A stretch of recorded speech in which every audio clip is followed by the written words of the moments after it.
Akhwati fillah rahimani wa rahimakumullah. Nasta'inu billah. Kita memohon pertolongan kepada Allah Subhanahu wa taala. Hari ini kita akan belajar masih di bab tarbiyah jinsiyah, yakni bab yang ketiga, yaitu ghaddul basar. Ya, ghaddul basar atau bahasa Indonesianya menundukkan pandangan. Ketika kita berdiskusi dengan anak-anak kita yang akan menjelang baligh, maka di antara diskusi yang bisa kita lakukan atau bahan untuk kita diskusi adalah pentingnya anak-anak kita dan diri kita sebagai orang tua, teman-teman, untuk yang namanya ghaddul basar. Ya, artinya ghaddul basar itu adalah menundukkan pandangan atau menjaga pandangan. Subhanallah, menundukkan pandangan ini, teman-teman, menjaga pandangan ini adalah terutama dalam perkara-perkara yang memang dilarang ya oleh Allah Subhanahu wa taala dan Rasulnya, melihat sesuatu yang dilarang oleh Allah dan Rasulnya ya. Dan subhanallah, ketika seseorang itu ghaddul basar, ketika seseorang itu menundukkan pandangan, maka Allah akan berikan kepadanya ketenangan hati. Subhanallah, kebersihan hati. Karena terkadang ya teman-teman, subhanallah, orang kalau mata itu kan penuntun bagi hati kita ya. Mata itu sebagai subhanallah nikmat dari Allah yang bisa mentransfer berita-berita yang dilihatnya ke dalam hati kita dan membuat akhirnya pikiran itu berkelana kemana-mana. Dan Imam Ibnul Qayyim rahimahullah, beliau pernah mengatakan, ya ini yang semestinya kita harus ingat-ingat terus ya. Apa kata beliau? Kata beliau, awal muasal atau awal mula maksiat seorang hamba itu berawal dari pandangan. Berawal dari pandangan. Subhanallah. Orang kalau misalnya nggak banyak memandang, maka nggak banyak yang dilihat. Orang kalau banyak memandang, artinya banyak yang dilihat.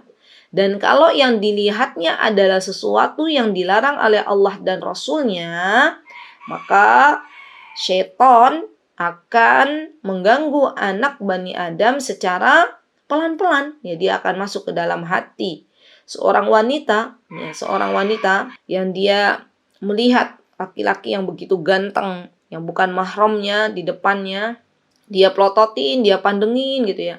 Nanti lama-kelamaan laki-laki itu akan masuk ke dalam pikirannya. Ya, akhirnya tidur tidak nyenyak, makan ada si dia, tidur ada si dia ya. Dan jari jemarinya mulai mencari di media sosial siapakah dia. Subhanallah, ini asal muasal dari yang namanya maksiat itu berasal semuanya, kata Imam Ibnul Qayyim, dari sebuah pandangan. Maka dari itu, karena pentingnya ya untuk menjaga pandangan ini, Islam subhanallah sebagai agama yang melindungi umatnya dari keburukan, dari kesengsaraan, dari kemadharatan, telah menetapkan di dalam Al-Qur'anul Karim. Allah Subhanahu wa taala telah menjelaskan di dalam Al-Qur'anul Karim di dalam surah An-Nur. Di antaranya Allah Subhanahu wa taala berfirman, a'udzubillahi minasyaitonir rajim. Qul lil mu'minina yaghuddu min absarihim wa yahfadhu furujahum. Dzalika azka lahum innallaha khabirum bima yasnaun. Kata Allah nih teman-teman, qul lil mu'minin, katakanlah kepada laki-laki yang beriman, yaghuddu min absarihim. Ahli tafsir mengatakan kalau ada khitab atau Allah Subhanahu wa taala menunjukkan pada siapa berbicara, misalnya di sini kepada orang-orang beriman laki-laki, maka ini juga termasuk kepada hamba-hamba Allah dari kalangan wanita yang beriman. Apa yang Allah Subhanahu wa taala katakan? Hendaklah mereka menahan pandangannya. Hendaklah mereka menahan pandangannya, wa yahfadhu furujahum, dan memelihara kemaluannya.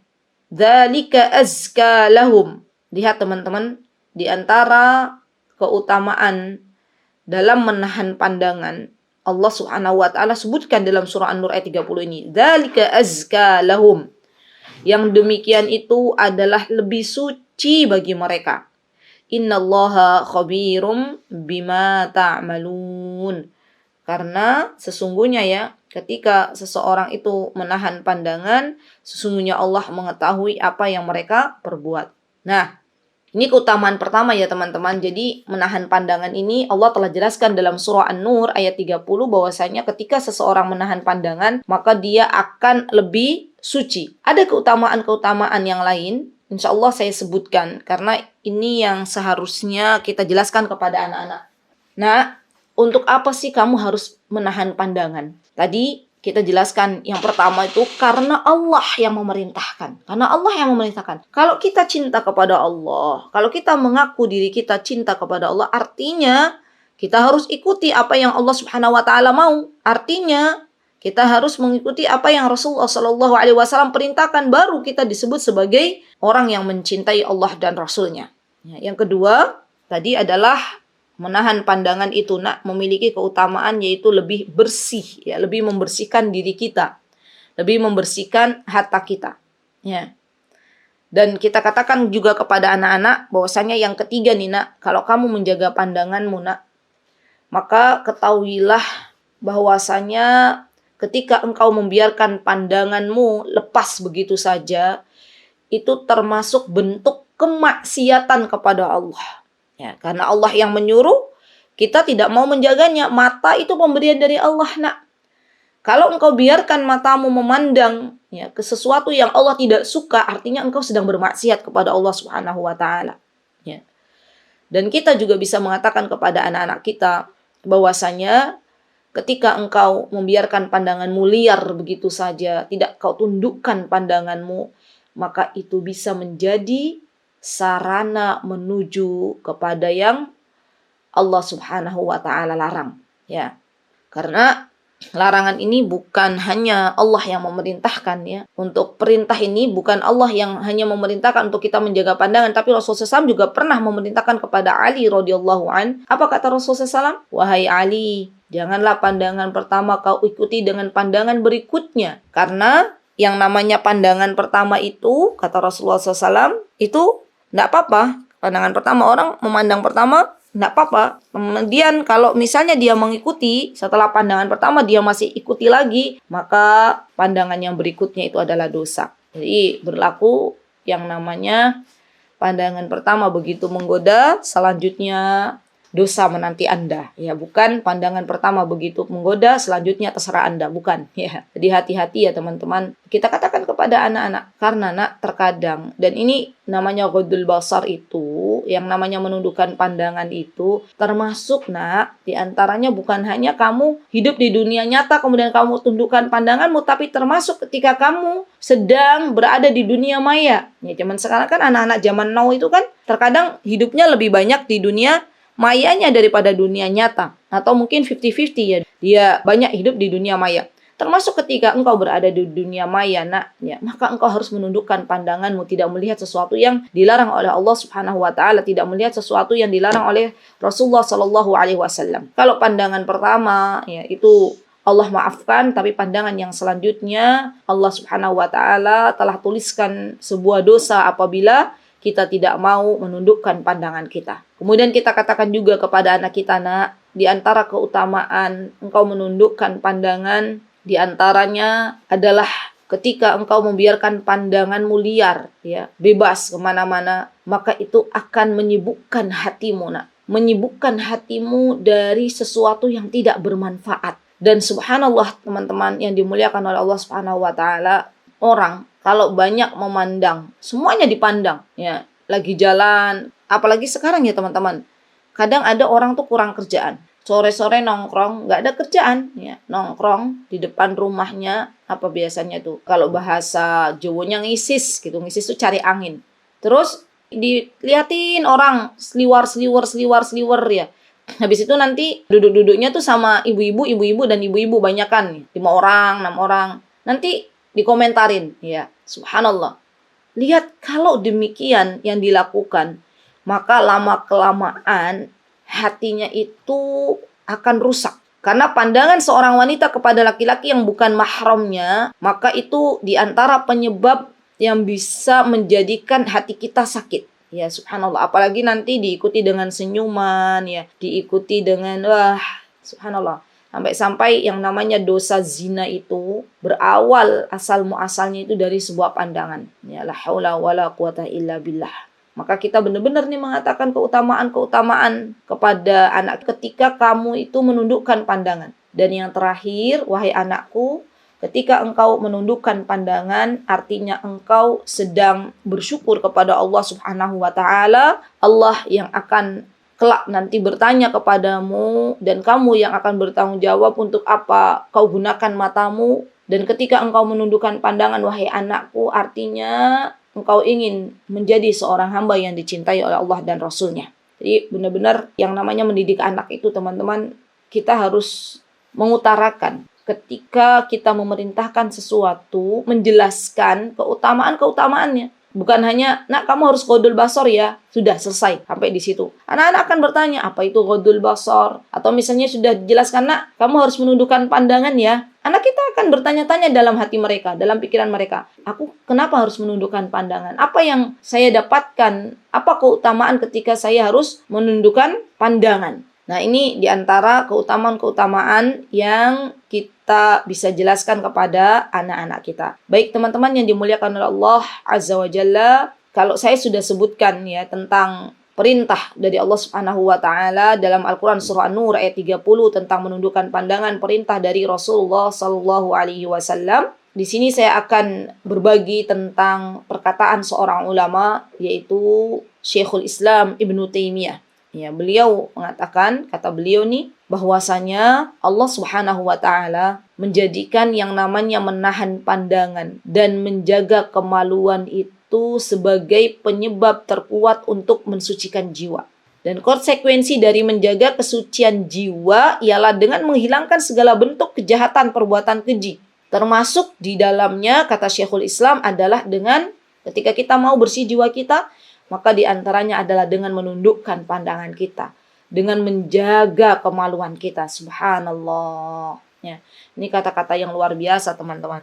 Bahkan seorang wanita itu, kalau dia bisa menjaga kemaluannya, Masya Allah ya. Dan menjaga kemaluan itu berarti dia harus menjaga pandangan. Nanti kelak nih, nanti di akhirat, teman-teman. Seorang wanita yang dia menjaga sholatnya, seorang wanita yang dia menjaga saumnya, menjaga puasanya, seorang wanita yang dia menjaga pandangannya, dan seorang wanita yang dia mentaati suaminya, wanita itu adalah seorang mukminah, maka kelak nanti di akhirat Allah akan berkata kepadanya, masuklah dari pintu surga manapun yang engkau kehendaki. Allahu Akbar.